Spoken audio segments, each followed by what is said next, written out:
two new guests coming on Tech Table, so I'm really excited about this. We have Justin Fair, who's the CIO for the City of Goodyear. And I'll be completely honest, about a year ago, if you would ask me where Goodyear was, I had no clue in Arizona where Goodyear, but I had some relatives that moved to Goodyear and I actually did a road trip out there maybe 4 months ago. I stayed with my aunt, and so I got to cruise around Goodyear, and then it just happened to be, I don't know.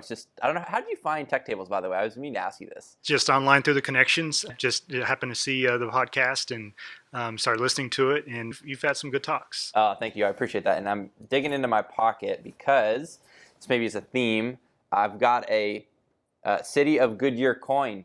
Okay, this is legit. Rich promised me he's going to get me one from Maricopa County. What? I know. Once I collect enough coins on my bookshelf when I do the virtual recordings, I'm just going to stand them up so you see different pieces, but I'll have all of the coins there. So I've got this one, DIR one, and then a gal by the name of Ruth Hughes gave me her 113th Secretary of State one in Texas. This will be coin number 3, which I'm excited about. And we've got Bradley Pristelski, who's the CIO at CommonSpirit, a Southwest division. So super excited to have you. And we actually met at a cybersecurity and eggs breakfast. I don't know, super random. 4 months ago. I can't even remember when it happened, but you were there, and yeah, I just remembered you, and we had a good conversation, and you gave me your business card, and it was one of those where putting this live podcast event together, and I was like, man, where's that guy's business card?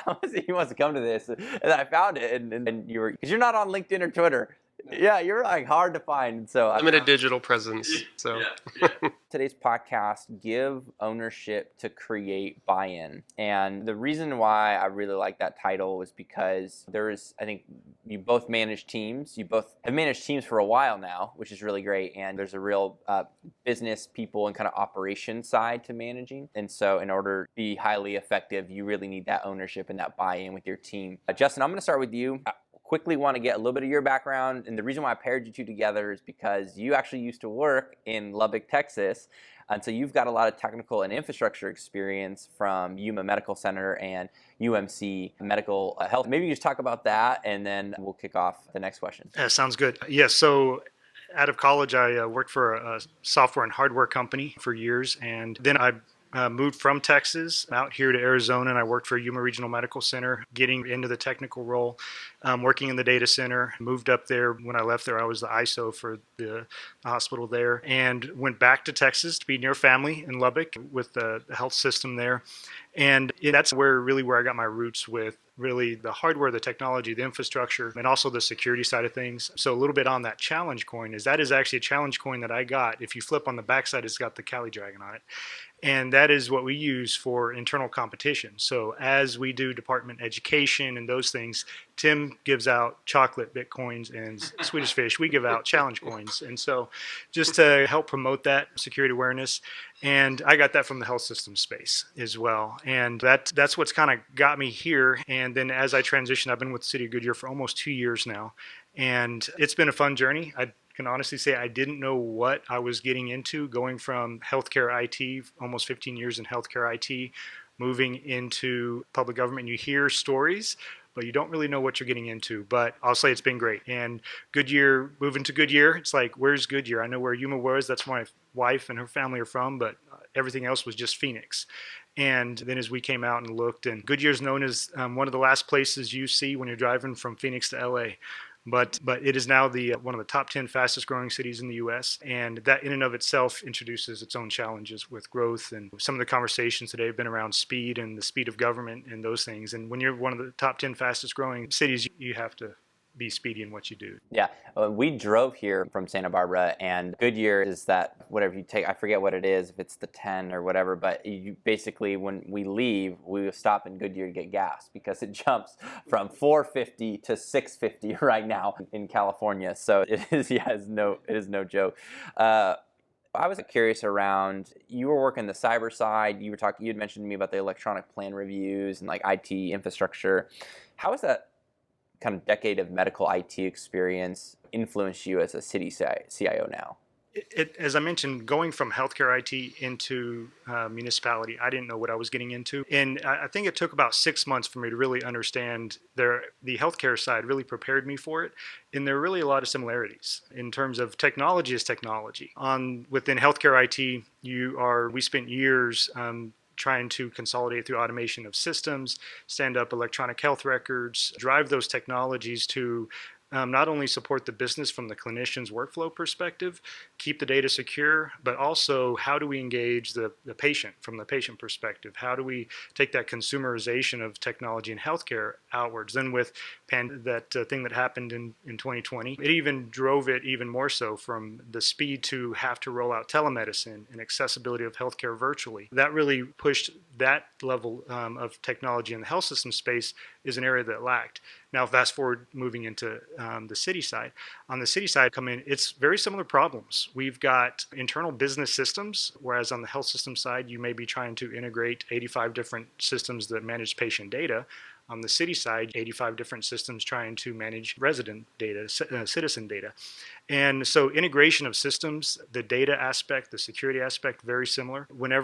As you implement the newer technologies that are consumer facing, you've got the citizen facing as well as development facing. So Arizona, growing as fast as it is, there is a huge impact and it comes down to how fast can we develop. And all of that comes through, now it's electronic. We've got plans that are electronic that need to be reviewed electronic, approved. All of our inspections that occur, those occur electronic. And it's not, I'm bringing in this paper set of plans and I'm going to set it down, we're going to mark it up. It is all electronic now.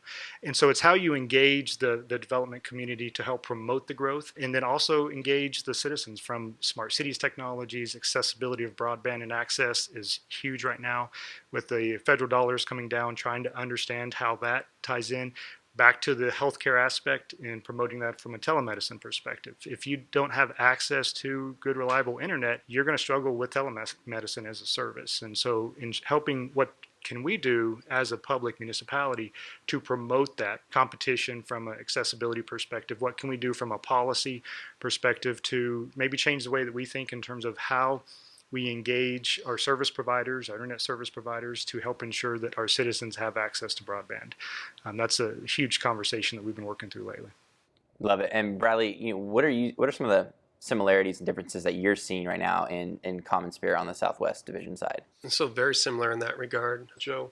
And in the sense that we want to try and simplify, yet amplify our capability, right? So consolidating systems, applications rationalization, all the things that you would want to do to it more seamless for our end users, whether it's our clinicians, our patients, our employees even, right? From the tools that they use. We have a strong focus in that regard, but we're also looking further ahead in the sense of how do we more digital our tools and connect those for our users in a meaningful way that's not only seamless, but removes the fragmentation that happens. We want it to be as frictionless as possible for the tools that they use to do their jobs day in and day out. So that's really where our focus has been there.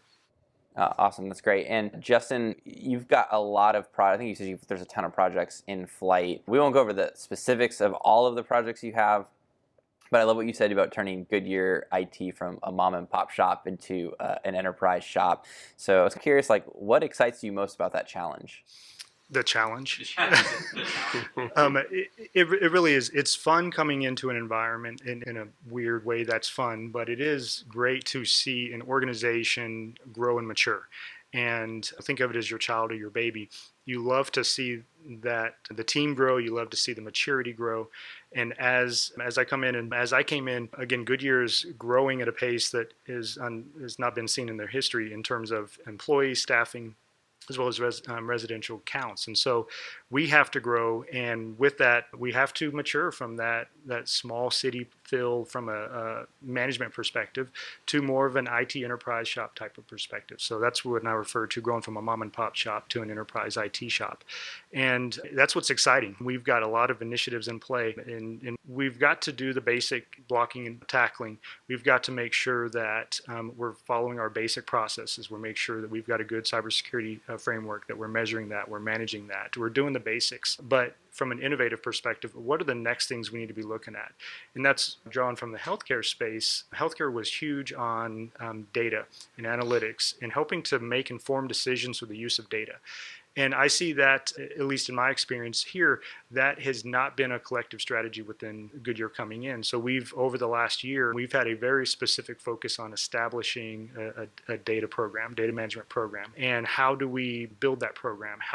So that we can, again, take that and ensure that we are making the best use of resources through the use of data that we're making informed decisions. So deployment of analytic, deployments of those operational dashboards, performance measures. So we've got within our city strategic plan, there's specific goals around smart city, having a smart city master plan, which I'm championing, as well as second to that is a performance measurement dashboard, which our city manager's office is championing. And so those allow us to take those, and we're not coming in just implementing a technology solution, but we're saying, here's the strategic objectives, here's the solutions to get there to accomplish those business goals. So those are some big ones on our radar.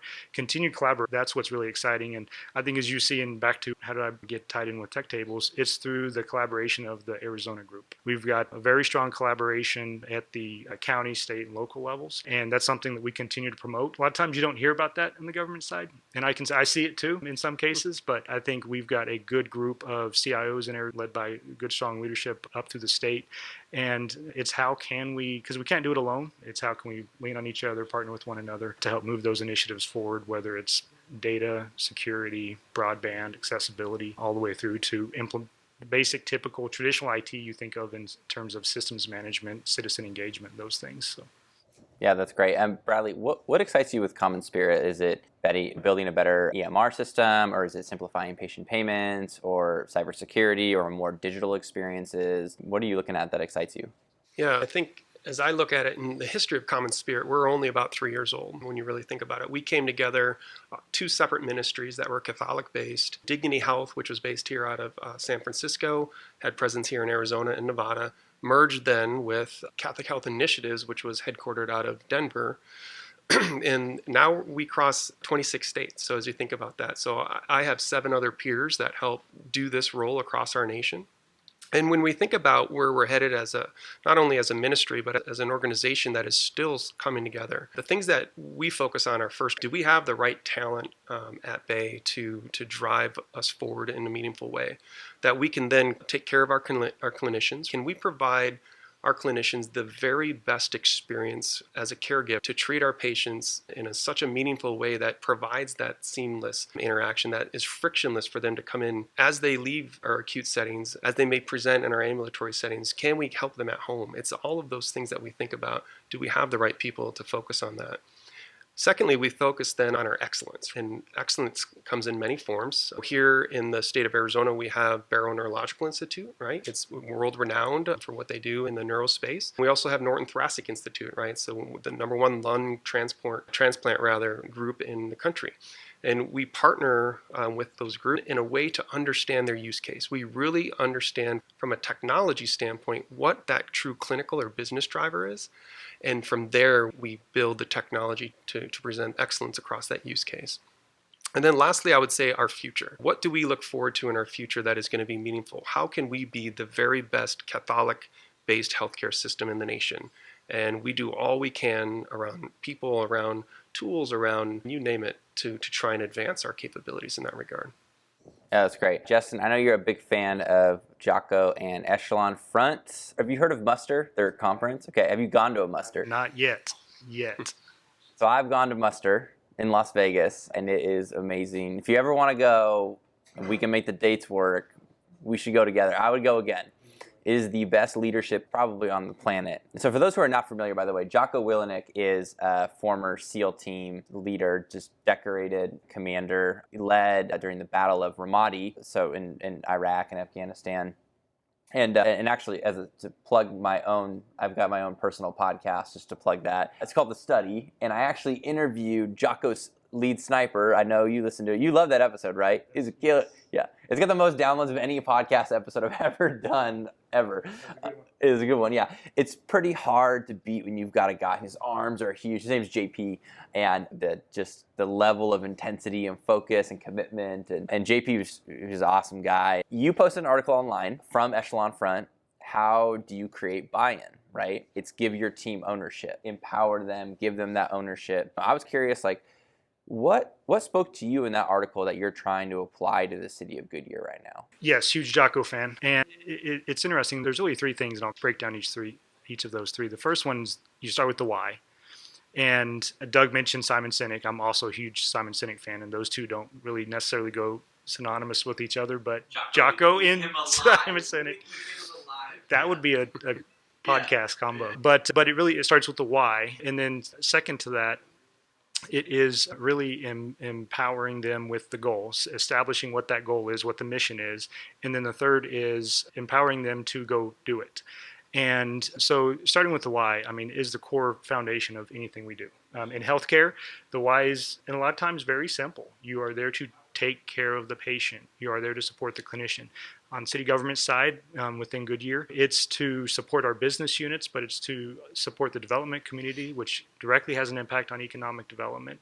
It's to support the residents, which I'm one of. So if I can't access our city services, I'm like, what is going on? But it's that accessibility as a citizen, because as a citizen, now it's so much more critical to be connected in terms of be connected and engaged in offerings at the city, also just your neighborhood, what's going on within the environment. So coming back to the why, tying it back to the why is the first thing. And that's the first step. The second thing I mentioned is setting that goals. You've established the why, but now what's the goal? What are we trying to accomplish? And then it's, okay, team, the why, what the goal is. Now I want you to go create the strategy.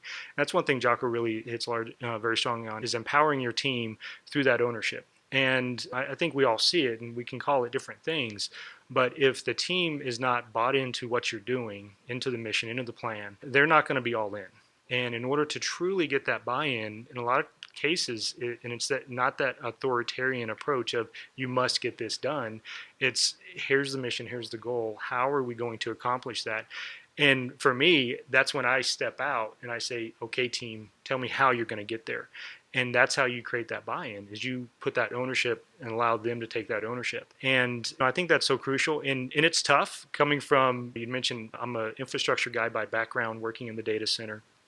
And I'm used to being the technical guy. And so growing from a technical guy that is responsible for coming up with the technical solutions to stepping back and now leading those technical teams, I have to just sit and bite my tongue and let the team do that. And that's been one of the hardest lessons that I've had to learn, is that, but it's also the most valuable now, because it's not my role to go design technical solutions. It's the experts that I have in the room that I purposely recruited to be in the room to come up with that strategy, come up with that plan. And that's how we as a team move forward. And that's where, being 2 years at Goodyear, I've really seen that. And we're going through Extreme Ownership as a book, as a team, and really taking it, digesting it, and talking through those, and how we can apply those lessons learned, how we can grow as a team, implementing the laws of combat and those things, because it's so true, just those principles. Yeah, we could go on for a long time, but those are some of the main ways. But really it comes down to ownership and empowering them through letting them create the strategy, create the solution, and let them own it. I'm definitely going to dive more in over dinner. Love to hear more about how you're using the 4 laws of combat, and we'll definitely catch up more over dinner. Bradley, giving ownership is really important, and I was curious, part of that, there's a growing process. How are you growing leaders at CommonSpirit? So my direct team is only 15, but we matrix across hundreds. So your direct 15, like how are you growing those leaders that are directly within your circle? I think it's important, even before answering that question, is just demonstrate some of the background that I've had as well. I know we went through that quickly in the beginning, but just like many Arizonans, I'm a transplant here myself. I've been here 16 years, and of those 16 years, I've been with CommonSpirit and the legacy. Dignity Health before that, Catholic Healthcare West before that, and I've been 5 years now as a CIO. But before that, I Midwestern roots. Grew up in Wisconsin, had a love and affinity for the Green Bay Packers. And those that know the Green Bay Packers know Vince Lombardi. And they know that as a coach, he was very spiritual. He was motivating. He was the strategist on the field, and he relished in that fact. And growing up as well, Bart Starr was one of my heroes. And Bart Starr in this case was the operator on the field, right? He was the quarterback. He was that man making things happen on the playing field. And it was that special relationship of why the Green Bay Packers won the first ever Super Bowl in that regard, and showed success after that. From there, my tenure, I took my very first flight on an airplane to Colorado Springs, Colorado, to go to school at the Air Force Academy. I wanted to be a pilot. What better way than to get on a plane and feel that for myself and go be a pilot? Learned quick enough that I wasn't pilot qualified. I had asthma growing up, of all things, but I was physically fit. I even played football there under Fisher DeBerry, and now a Hall of Fame coach for the NCAA. And but what I learned through that experience is that diversity matters, for one, and you have to pivot, and you have to pivot smartly. And you can only do that to the best of your ability if you can rely on others as part of the journey along the way. And so really back to relationships. So how I would answer ownership and how do you grow your people, it really starts with the relationship that you have with them as their leader. And I like to really dig into my team members, not only my team members, but those that are in the periphery. So my business and clinical leaders, strong relationships with those individuals. And I'll say today that I'm not a CIO because I'm the strongest technologist out there.